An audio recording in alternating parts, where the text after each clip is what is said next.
സർക്കാരിൽ നിന്ന് പാട്ടത്തിനെടുത്ത ഭൂമിയിൽ നിന്നും 60 ഏക്കർ വനഭൂമിയും മിച്ചഭൂമിയും ഹാരിസൺസ് കമ്പനി മറിച്ചുവിറ്റെന്ന പരാതിയിലാണ് പ്രാഥമിക അന്വേഷണം നടത്താൻ തിരുവനന്തപുരം വിജിലൻസ് പ്രത്യേക കോടതി ഉത്തരവിട്ടത്.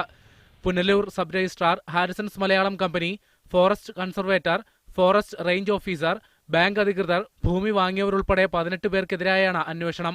ആര്യങ്കാവ് വില്ലേജിൽ ഉൾപ്പെടുന്ന 60 ഏക്കർ സർക്കാർ ഭൂമി ഹാരിസൺസ് കമ്പനി മറിച്ചുവിറ്റെന്നാണ് ആരോപണം. 2012 ജൂൺ ജൂലൈ മാസങ്ങളിലാണ് പരാതിക്കാസ്പദമായ സംഭവം. പുനലൂർ സബ് രജിസ്ട്രാറിന്റെ സഹായത്തോടെ 12 വിലയാധാരങ്ങളായി 2,02,06,000 രൂപയ്ക്ക് ഭൂമി തീരെഴുതി കൊടുത്തെന്ന് ഹർജിയിൽ ആരോപിക്കുന്നു.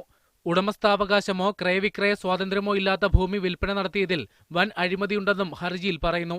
പോക്കുവരവ് പോലും ചെയ്യാത്ത വസ്തുക്കൾക്ക് ദേശസാൽകൃത ബാങ്ക് ലക്ഷക്കണക്കിന് രൂപ ലോൺ നൽകിയെന്ന ആരോപണവും അന്വേഷണ പരിധിയിലുണ്ട്. ലീഗൽ സർവീസ് അതോറിറ്റി അംഗം പി നാഗരാജാണ് ഹർജിക്കാരൻ. 42 ദിവസത്തിനകം അന്വേഷണ റിപ്പോർട്ട് സമർപ്പിക്കാനാണ് കോടതി ഉത്തരവ്. മീഡിയ 1 തിരുവനന്തപുരം.